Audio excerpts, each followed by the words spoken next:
بسم اللہ الرحمن الرحیم۔ میرے سسر ایک گاؤں کے چودھری تھے۔ میں دوسرے گاؤں سے بیاہ کر اس گاؤں میں آئی تھی۔ جب میری شادی ہو کر سسرال آئی تو میرے لیے سسرال کا ماحول کافی مختلف تھا۔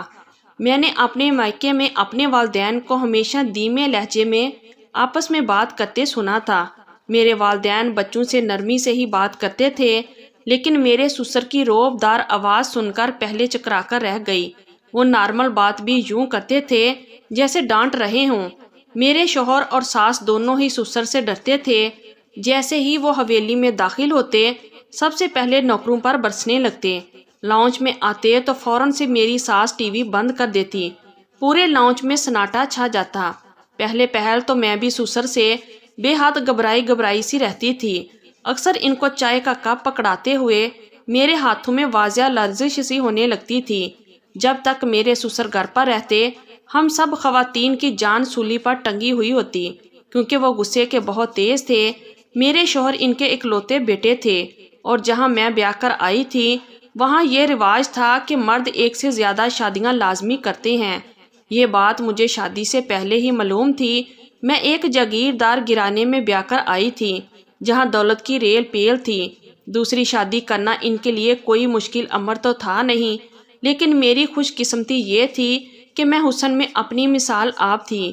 میرا شوہر تو مجھے دیکھ کر ہی میرا دیوانہ ہو گیا تھا، اس لیے اس نے شادی کے بعد مجھ سے میری پہلی خواہش پوچھی تو میں نے کہہ دیا کہ میرے سر پر سوتن کبھی مت لانا۔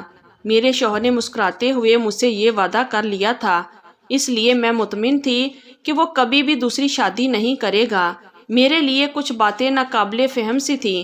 شوہر ایک چودھری کا بیٹا تھا، حویلی میں ان کا اٹھنا رہنا بیٹھنا تھا، لیکن ان کے ہم پلہ بالکل نہ تھے۔ میرا تعلق ایک غریب گھرانے سے تھا اور میں اس گاؤں کی تھی بھی نہیں۔ میں یہاں اپنے چچا زاد کی شادی میں اس گاؤں آئی تھی۔ وہیں پہلی بار میرے سسر کی نظر مجھ پر پڑی۔ انہوں نے میرا رشتہ اپنے بیٹے کے لیے مانگ لیا۔ یہ سن کر میرے ماں باپ کو بھی حیرت ہوئی تھی کہ ایک گاؤں کا ذمہ دار کیسے کسی غریب کی بچی کو اپنے گھر کی عزت بنانا چاہتا ہے، لیکن بہرحال میرے والد کے پاس انکار کی کوئی گنجائش ہی نہ تھی، کیونکہ میرے سسر نے بنا جہیز کے مجھے مانگا تھا، بلکہ میرے والد کو زمین کا ایک حصہ بھی دے دیا تھا۔ میرے والد بہت خوش تھے۔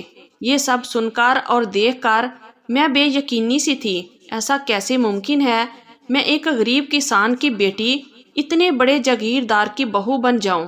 اس کی وجہ شاید یہ تھی کہ میں بہت زیادہ حسین تھی۔ میری شادی بہت دھوم دھام سے ہوئی تھی۔ یہ سب باتیں میرے لیے ناقابل فہم سی تھی، کیونکہ اکثر ایسا ہوتا ہی نہیں تھا۔ آس پاس کے کئی گاؤں میں نے دیکھا تھا، اور میرے اپنے گاؤں میں بھی یہی تھا کہ گاؤں کے جاگیردار اور چودھری ہم جیسی لڑکیوں کو ہوس کا نشانہ بناتے تھے، لیکن شادی کبھی نہیں کرتے تھے، اور اگر مجبوراً انہیں یہ کام کرنا پڑتا تو ہم جیسی غریب لڑکیوں کی حیثیت کسی ملازمہ سے کم نہیں ہوتی تھی، لیکن مجھے پوری عزت اور احترام کا درجہ دیا گیا تھا۔ مجھے حیرت بھی بہت تھی کہ میرے ساتھ ایسا رویہ کیوں؟ میں جب بھی یہ بات سوچتی مجھے کوئی بھی جواب نہیں ملتا تھا، اس لیے میں نے اسے اپنی خوش قسمتی سمجھ کر دل سے قبول کر لیا تھا۔ میں نے سوچا اچھے بھی لوگ ہوتے ہیں، ہر گاؤں کا جاگیردار برا نہیں ہوتا، مگر میں نہیں جانتی تھی کہ اس کے پیچھے کون سی سازش میرے خلاف کی جا رہی ہے۔ میں کس مقصد کے تحت اس محل میں لائی گئی ہوں؟ یہ لوگ کبھی گھاٹے کا سودا نہیں کرتے، اس بات کا علم مجھے حقیقت جان کر ہوا تھا، اور وہ حقیقت میرے لیے بہت اذیت ناک تھی، جس نے میری زندگی بھر کا سکھ چین مجھ سے چھین لیا تھا۔ میری ساس بہت خوش مزاج تھی، لیکن سسر سے بہت ڈرتی تھی، یہاں تک کہ میرے شوہر بھی سسر کے غصے کے سامنے سر جھکائے کھڑے رہتے تھے۔ چونکہ میرا شوہر اکیلا وارث تھا، اس لیے میرے سسر کے ساتھ ہر معاملے میں پیش رہنے کی کوشش کرتا تھا۔ گاؤں کے لوگ میرے سسر کی بہت عزت کرتے تھے۔ پنچایت میں ان کے فیصلے کی بہت اہمیت تھی۔ ایک بار ایسا عجیب واقعہ میرے سامنے پیش آیا کہ میری عقل دنگ رہ گئی۔ میرے سسر کسی پنچایت میں گئے تھے، جب واپس لوٹے تو ان کے ساتھ ایک 20 سالہ لڑکی تھی۔ اسے دیکھ کر میں کچھ متحیر سی ہوئی، کیونکہ آج سے پہلے میں نے کسی بھی لڑکی کو اپنے سسر کے ساتھ نہیں دیکھا تھا۔ وہ لڑکی سادہ سے لباس میں تھی اور رو رہی تھی۔ وہ اب بھی دبی دبی سسکیاں لے رہی تھی۔ وہ لڑکی اپنے حلیے سے عام سی غریب سی لڑکی لگ رہی تھی۔ مجھے لگا شاید میرے سسر نے اسے ملازمت کے لیے رکھا ہے، لیکن جب میرے سسر نے یہ کہا کہ میں نے اسے نکاح کر لیا ہے تو میرے ساتھ ساتھ میری ساس بھی دنگ سی رہ گئی۔ میری ساس کا ہاتھ اپنے سینے پر گیا تھا، میں اپنی جگہ سے ہل نہیں پائی۔ میرے سسر کی عمر 60 برس تھی اور وہ لڑکی 20 سال کی ہوگی۔ برا تو ہم سب کو لگا تھا، لیکن میرے سسر کے آگے بولنے کی کوئی ہمت نہیں رکھتا تھا۔ میرے سسر نے اس لڑکی کو اپنے کمرے کی طرف جانے کا اشارہ کیا۔ وہ خاموشی سے ان کے کمرے میں چلی گئی۔ پھر ملازمہ سے کہنے لگے، اس لڑکی کو اچھا سا تیار کر دو۔ یہ سن کر میری برجستہ نظر اپنی ساس کی طرف اٹھی۔ وہ ٹپ ٹپ آنسو بہا رہی تھی۔ عورت عمر کے کسی بھی حصے میں ہو لیکن سوتن برداشت نہیں کر سکتی۔ یہ کہہ کر میرے سسر وہاں سے چلے گئے۔ میری ساس روتے ہوئے اپنے کمرے میں چلی گئی، میں بھی ان کے پیچھے گئی۔ بہت دیر تک میں اپنی ساس کو تسلیاں دیتی رہی۔ عجیب بات ہے کہ میرے سسر کے ساتھ وہ لڑکی جب صبح کمرے سے باہر آئی تو قیمتی لباس اور سونے کے زیورات پہنے بہت خوش تھی۔ اسے دیکھ کر میں حیرت میں ڈوبی ہوئی تھی کہ یہ کیسی لڑکی ہے جو اپنے باپ سے بھی بڑی عمر کے شخص کے ساتھ اتنی خوش ہے۔ وہ لڑکی روز فینسی لباس پہن کر تیار ہوتی اور میرے سسر کے ساتھ کھیتوں میں گھومنے چلی جاتی۔ میں اس لڑکی کی خوشی پر جس بسی ہو کر رہ جاتی کہ کیسی کم عقل لڑکی ہے، ایک عمر رسیدہ شخص کے ساتھ بھی بڑی خوش باش نظر آ رہی ہے۔ شاید وہ لڑکی دولت کی لالچی تھی، اس لیے دولت نئے کپڑے اور زیورات دیکھ کر پھسل گئی تھی۔ لالچی تو میں بھی تھی، لیکن رشتہ جوڑ کا ہی اچھا لگتا ہے۔ ایسا بھی کیا پیسے کا نشہ کہ بڈھے سے ہی شادی کر لی جائے، لیکن میں نہیں جانتی تھی کہ ایک دن میں بھی اسی جال میں پھنس کے رہ جاؤں گی۔ ایک دن میں اس کے کمرے میں چلی گئی، وہ لڑکی تیار ہو رہی تھی۔ مجھے دیکھ کر مسکرا کر سلام کرنے لگی۔ میں نے کہا، اب تو تم بہت خوش نظر آ رہی ہو۔ جب تم اس گھر میں آئی تھی تب تو بڑی پریشان حال تھی، رو رہی تھی۔ وہ کہنے لگی، ہاں، اس وقت مجھے لگا تھا کہ میں اپنے باپ کا لیا گیا قرض اپنی عصمت اور ظلم و زیادتی سے ادا کروں گی، لیکن یہ بابا جی تو بڑے اچھے ہیں، مجھے کچھ بھی نہیں کہتے، بس اچھا لباس لا کر دیتے ہیں، زیور دیتے ہیں، مجھ سے اچھی باتیں کرتے ہیں، پیسے دیتے ہیں، بدلے میں مجھ سے کچھ بھی نہیں مانگتے۔ مجھے تو انہوں نے آج تک چھوا تک نہیں ہے۔ یہ بات میرے لیے ناقابل فہم سی تھی۔ میں یہ بات ماننے کو تیار ہی نہ تھی۔ یہ کیسے ممکن تھا کہ میرے سسر نکاح کریں اور اس لڑکی سے اپنا حق وصول نہ کریں؟ میں نے کہا، یہ کیسے ممکن ہے؟ میری بات پر وہ ہنسنے لگی، کہنے لگی، بس بابا جی کی عمر بھی دیکھو، 60 سال سے اوپر ہے، ہو سکتا ہے اس قابل ہی نہ ہو۔ یہ کہہ کر وہ بے نیازی سے تیار ہونے لگی۔ وہ لڑکی دیکھنے میں ہی 20 کی تھی، باتوں سے بڑی چلاک ہوشیار تھی۔ کیسے میرے روب دار سخت مزاج سسر کو اس نے اپنے ہاتھوں میں لے لیا تھا۔ لیکن ایک بات اور میرے ذہن میں گھومنے لگی کہ آخر کب تک اپنے جذبات پر بند باندھ سکتی ہے؟ شوہر کی سنگت کی خواہش ایک فطری سی بات ہے اور کوئی بھی عورت اپنی فطری جذبوں پر بند نہیں باندھ سکتی۔ میرے ذہن میں آنے والے دوسرے خیال نے میرے ہوش اڑائے تھے۔ اس حویلی میں میرے سسر کے علاوہ تو گھر پر میرا شوہر ہی تھا، کہیں یہ لڑکی بے قابو ہو کر کسی دن میرے شوہر کے ساتھ۔ اس سوچ نے میری جان نکال لی تھی۔ جب باپ اس عمر میں یہ قدم اٹھا سکتا ہے تو صادق تو جوان جہاں ہے۔ میں تو اپنے شوہر پر کڑی نظر رکھنے لگی۔ ایک بار میری رات کو دیر سے آنکھ کھلی تو میرا شوہر میرے برابر میں نہ تھا، بلکہ پورے کمرے میں ہی نہ تھا۔ میں جٹ سے بستر سے اٹھی، تیز قدم اٹھاتی ہوئی اپنے کمرے سے باہر نکلی۔ مجھے دبی دبی سرگوشیوں کی آوازیں میرے سسر کے کمرے سے آ رہی تھی۔ یہ لوگ ابھی تک جاگ رہے تھے، لیکن دوسرا خیال جو میرے دماغ سے گزرا، میرا دل دھڑکنا ہی بھول گیا۔ ہو سکتا ہے وہ لڑکی میرے سسر کو نیند کی گولی کھلا کر سلا دیتی ہو اور خود میرے شوہر کے ساتھ وقت گزارتی ہو۔ اس سوچ نے تو میرے رہے سہے احسان بھی خطا کر دیے۔ میں تیز تیز قدم اٹھاتی ہوئی سسر کے کمرے کے پاس پہنچ گئی۔ کمرے کے باہر ہی ایک کھڑکی تھی۔ میں نے اسے کھولنے کی کوشش کی کہ شاید کھل جائے تو دیکھ سکوں کہ وہ لڑکی کس کے ساتھ باتوں میں مصروف ہے۔ جیسے ہی میں نے کھڑکی کا دروازہ تھوڑا سا ہی کھولا تھا کہ کسی نے میرا بازو پکڑ کر مجھے پیچھے کی جانب کھینچا۔ میں لڑکھڑا سی گئی، کسی کے سینے سے جا کر ٹکرائی۔ میں اوپر منہ کر کے دیکھنے لگی تو صادق مجھے غصے سے گھور رہے تھے۔ میرا بازو پکڑا مجھے کمرے میں لے کر آیا۔ تم ابا کے کمرے میں جھانک رہی ہو؟ وہ مجھ سے غصے سے دریافت کر رہے تھے۔ اب میں کیا جواب دیتی کہ میں انہیں ہی دیکھنے کے لیے کمرے میں جھانکنے جیسی نازیبا حرکات کر رہی تھی۔ میں نے سچ بتانے سے گریز ہی کیا اور جھوٹا بہانہ اس وقت مجھے کوئی سوجھ نہیں رہا تھا، اس لیے میں چپ ہی رہی۔ صادق نے مجھے اچھا خاصا ڈانٹ دیا۔ میری حرکت بھی کچھ ایسی ہی تھی، لیکن مجھے نہیں لگتا کہ اس میں میرا اتنا قصور تھا، کیونکہ ہر عورت اپنے شوہر کے معاملے میں شکی ضرور ہوتی ہے۔ پھر جب میرے سسر اس عمر میں یہ کام کر سکتے تھے تو شوہر تو پھر جوان تھا۔ لیکن کچھ دن بعد جو کچھ ہمارے گھر پر ہوا، ہم سب دنگ سے رہ گئے۔ میرے سسر نے اس لڑکی کو 15 دن کے بعد ہی طلاق دے دی، بدلے میں اسے بہت سارا زیور اور نقد بھی دیا۔ اس لڑکی کو دیکھ کر یہ نہیں لگ رہا تھا کہ اسے اس بات کا ذرا بھی افسوس ہے، بلکہ وہ خوش لگ رہی تھی۔ مجھے اس پر حیرت نہیں ہوئی، کیونکہ کوئی بھی جوان جہاں لڑکی بنا محبت کے عمر سیدھا شخص سے صرف یا تو پیسوں کے لیے شادی کر سکتی ہے یا مجبوری میں۔ اس لڑکی کو تو اچھے خاصے پیسے مل گئے تھے، اسے اور کیا چاہیے تھا؟ پھر اس کی عزت بھی سلامت تھی۔ دوسرا جھٹکا ہمیں اس وقت لگا جب میرے سسر بمشکل 2 ہفتے گزرنے کے بعد ایک اور لڑکی سے نکاح کر کے اسے گھر لے آئے۔ وہ بھی کم عمر 20 سال کی تھی، اور وہ بھی پیسوں کے تنازع میں ہی آئی تھی۔ آتے ہوئے رو بھی رہی تھی۔ اس کے ساتھ میرے سسر کا رویہ ویسا ہی تھا، اسے بھی میرے سسر نے چھوا تک نہیں تھا، اور اس پر بھی بے دریغ پیسہ خرچ کر رہے تھے۔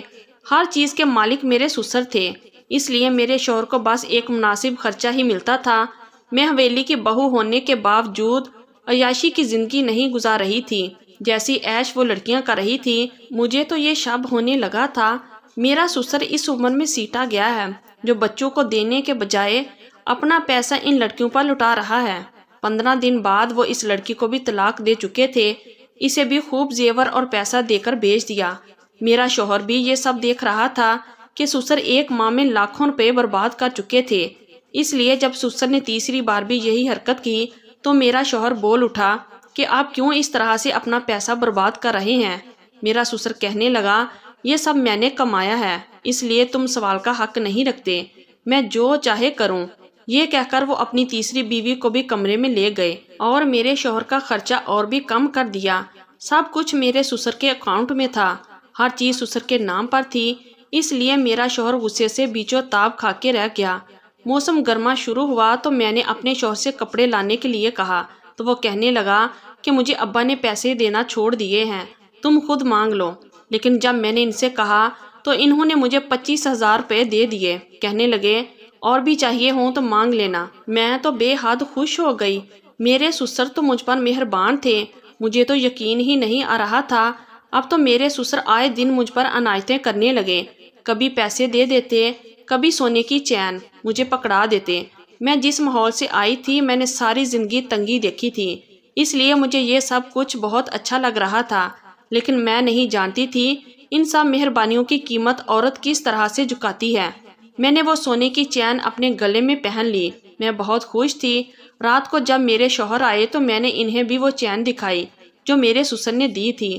میرے شوہر یہ دیکھ کر پریشان سے ہو گئے، مجھ سے کہنے لگے کہ ابا سے دور رہا کرو، آئندہ اکیلی ان کے کمرے میں مت جانا۔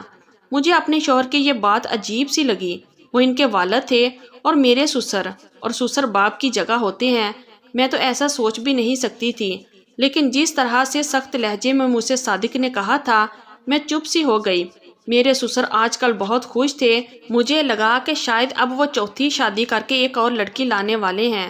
ابھی میں اس بات کو اتنا سوچ بھی نہیں پائی تھی کہ میرے گھر سے فون آنے لگا۔ میری بہن کا ایک جگہ سے رشتہ آیا تھا، میری والدہ مجھے بلا رہی تھی۔ میں صادق کے ساتھ میکے پہنچ گئی۔ صادق تو کچھ دیر رک کر واپس چلے گئے۔ میری چھوٹی بہن 17 سال کی تھی اور وہ بھی بہت خوبصورت تھی، اس کے لیے بھی رشتہ بہت اچھی جگہ سے آیا تھا۔ لڑکا پڑھا لکھا تھا، لیکن وہ لوگ شادی اچھی طرح کرنا چاہتے تھے اور اس کے لیے میرے گھر والوں کے پاس پیسہ نہیں تھا۔ میری والدہ مجھ سے کہنے لگی کہ میں صادق سے پیسے لے کر انہیں دے دوں، لیکن صادق کے ہاتھ میں تو پہلے ہی کچھ نہ تھا۔ میں نے سوچا آج کل میرے سسر مجھ پر بہت مہربان ہے، کیوں نہ میں ان سے پیسے مانگ لوں۔ میری چھوٹی بہن بہت خوش تھی کیونکہ لڑکا 20 سال کا تھا، وہ لوگ رہتے بھی شہر میں تھے۔ 2 دن بعد میں گھر لوٹی۔ میری ساس اب بیمار رہنے لگی تھی، اسی لیے وہ زیادہ تر وقت اپنے کمرے میں ہی رہتی تھی۔ میں نے ساس کو کھانا دیا، دوا دی، انہیں سلا دیا۔ آج کل میرے سسر گھر پر ہی ہوتے تھے، میں نے سوچا کہ اس وقت صادق بھی گھر پر موجود نہیں ہے، یہی موقع ہے میں اپنے سسر سے اپنی چھوٹی بہن کے لیے پیسے مانگ لوں۔ میں نے سسر کے کمرے پر دستک دی تو اندر سے آواز آئی کہ کون ہے؟ میں نے کہا ابا جی میں ہوں۔ وہ کہنے لگے آ جاؤ اندر۔ میں اندر چلی گئی۔ جب میں اندر گئی تو اس وقت وہ نوٹوں کے بنڈل بیڈ پر رکھے بیٹھے تھے۔ اتنے لاکھوں روپے دیکھ کر تو میری آنکھیں چمک گئی۔ میں نے سوچا جتنے پیسے میرے سسر کے پاس ہیں، اگر یہ 4-5 لاکھ میری بہن کو دے دیں گے تو انہیں کیا فرق پڑے گا۔ میں ان کے بیڈ پر ایک ہی کونے میں بیٹھ گئی۔ میری نظریں 5,000 کے نوٹوں کے بنڈل پر تھی۔ وہ مجھ سے پوچھنے لگے کہ کیا کام ہے۔ میں نے نم آنکھوں سے اپنا مسئلہ بتایا کہ میری بہن کا رشتہ پیسوں کی وجہ سے رکا ہوا ہے، اگر 5 لاکھ کی رقم مل جائے تو اس کی شادی ہو جائے گی۔ میری نظر بار بار پیسوں پر تھی۔ کمرے کا دروازہ کھلا ہوا تھا۔ میرے سسر نے کہا کہ میں تمہاری مدد تو کر دوں، لیکن میرے کچھ اصول ہیں۔ اگر تم اپنی چھوٹی بہن کی شادی مجھ سے کر دو تو میں اس کے حق مہر میں اچھی رقم لکھوا دوں گا۔ میں نے پہلے بھی یوں ہی ان لڑکیوں کی مالی مدد کی ہے جن سے نکاح کیا تھا۔ اگر یہ مدد میں ویسے کرتا تو لوگ میرے کردار پر شک کرتے، کہتے اس بڈھے کی ان کی بیٹیوں پر نظر ہے، اسی لیے پیسے دے رہا ہوں، لیکن نکاح کے بعد کوئی کچھ نہیں کہتا۔ میں نے چند دن انہیں خوب کھلایا پلایا، عیش کروائی اور لاکھوں روپے حق مہر دے کر آزاد کر دیا۔ ان کے پاس اتنا پیسہ ہے کہ وہ اب کہیں بھی شادی کر سکتے ہیں۔ تو اگر تم میری شادی اپنی بہن سے کر دو تو میں یہ بات سن کر سوچ میں پڑ گئی۔ بس 15 دن کی تو بات تھی۔ جس عمر میں میرا سسر پہنچ گیا تھا، رشتہ نبھانے کے قابل ہرگز نہیں تھا۔ یہ بات تو میں ان لڑکیوں سے جان چکی تھی۔ پیسہ جس قدر میرے سسر نے ان لڑکیوں پر لٹایا تھا وہ میں دیکھ چکی تھی۔ میں ان کے کمرے سے باہر نکل آئی، اپنے کمرے میں بیٹھ کر سوچنے لگی۔ اماں کو فون کیا تو وہ چپ ہو گئی، کہنے لگی فوزیہ بہت چھوٹی ہے، بس 17 سال کی ہے۔ ہم نے وہ رشتہ اس لیے پسند کر لیا تھا کہ وہ لڑکا 20 سال کا ہے، ان دونوں کا جوڑ ہے۔ تمہاری شادی بھی صادق سے اسی لیے کی تھی کہ وہ تیرے جوڑ کا تھا۔ تیرے سسر اور فوزیہ کا کیا جوڑ ہے؟ میں نے کہا اماں فوزیہ نے کون سا ساری عمر میرے سسر کے ساتھ گزارنی ہے، بس 15 دن کی تو بات ہے۔ پھر جس عمر میں میرا سسر ہے اس نے پہلے بھی اپنی 3 بیویوں کو چھوا تک نہیں ہے، وہ اس قابل ہے ہی نہیں۔ میری ماں چپ سی ہو گئی، کہنے لگی سوچ کر بتاتی ہوں۔ کچھ دیر بعد میری ماں مان گئی۔ میں نے جب سسر کو بتایا کہ میری بہن اور گھر والے راضی ہیں تو وہ بے تحاشا خوش تھے۔ پہلی بار انہوں نے اپنے بالوں پر کالا رنگ لگایا تھا، اپنی داڑھی بھی کالی کر لی تھی۔ صادق کو 2 دن کے لیے کام سے شہر بھجوا دیا گیا۔ اگر میں انہیں یہ خبر سناتی تو وہ یقیناً مجھے منع کرتے، اس لیے میں نے سوچا کہ صادق کے بنا ہی یہ کام ہو جائے تو بہتر ہے۔ اسی دن میں سسر کی بارات لے کر اپنے گھر چلی گئی۔ نکاح کے بعد اسے اپنے گھر لے آئی۔ میرا سسر تو یوں خوش تھا جیسے اسے نہ جانے کون سا خزانہ مل گیا ہو۔ پہلی بار مجھے اپنی بہن کو سسر کے کمرے میں بٹھاتے ہوئے دل کو ایک انجانی سی بے چینی ہوئی تھی۔ میں نے اپنے دل کو یہ کہہ کر تسلی دے دی کہ سسر اس قابل نہیں ہے، لیکن پوری رات مجھے چین نہیں آ رہا تھا۔ نہ جانے کیوں میرا دل بے چین تھا۔ میری ساس بھی میرے اس اقدام سے خوش نہیں تھی۔ صبح جب میرا سسر کمرے سے باہر نکلا تو بے حد خوش تھا۔ سر سے پانی ٹپکتے ہوئے دیکھ کر میرے دل کو کسی نے مٹھی میں لیا تھا۔ میں جلدی سے اپنے سسر کے کمرے میں گئی تو اپنی بہن کی سسکیاں سن کر میرے پیروں تلے سے جان نکل گئی۔ فوزیہ کی بکھری حالت دیکھ کر میرا دل دھڑکنا بھول گیا۔ اس کے چہرے پر ناخنوں کے نشانات دیکھ کر لگتا تھا اس کے ساتھ بے حسی کا مظاہرہ کیا گیا ہے۔ وہ مجھے دیکھ کر پھوٹ پھوٹ کر رونے لگی، کہنے لگی آپا تم نے مجھے برباد کر دیا ہے، مجھ سے اتنا بڑا جھوٹ بولا، تمہارے سسر نے مجھ سے زبردستی اپنا حق وصول کیا ہے، وہ انسان نہیں ہے، وہ وحشی درندہ ہے۔ میں یہ سن کر دم بخود سی رہ گئی۔ وہ کہنے لگی کہ آپ کے سسر نے سارا ڈرامہ رچایا تھا، اس کی نظر شروع سے مجھ پر تھی، وہ جانتا تھا میرے ماں باپ میری شادی اس سے نہیں کریں گے، اسی لیے اس نے اپنے بیٹے سے آپ کی شادی کروائی، پھر جان بوجھ کر ان لڑکیوں سے نکاح کیا۔ انہیں کہا کہ وہ آپ سے جھوٹ بولیں کہ سسر اس قابل نہیں ہے، تاکہ آپ سے جب وہ میرے لیے بات کرے تو آپ پیسوں کے لالچ میں مان جائیں، وہ مجھے طلاق بھی نہیں دے گا۔ یہ سب مجھے اس شخص نے خود بتایا ہے۔ میری قصوروار آپ ہیں آپا، میں آپ کو کبھی معاف نہیں کروں گی۔ فوزیہ مجھے بد دعائیں دے رہی تھی اور میں بالکل بے جان بت بنی کھڑی تھی۔ میں نے اپنی ہی بہن کے ساتھ بہت بڑی زیادتی کی تھی۔ تو یہ تھی ہماری آج کی سٹوری۔ اگر آپ لوگوں کو اچھی لگی ہے تو پلیز ویڈیو کو لائک کیجئے اور ہمارے چینل کو بھی سبسکرائب کیجئے اور کمنٹ باکس میں اپنی رائے کا اظہار ضرور کیجئے۔ شکریہ، اللہ حافظ۔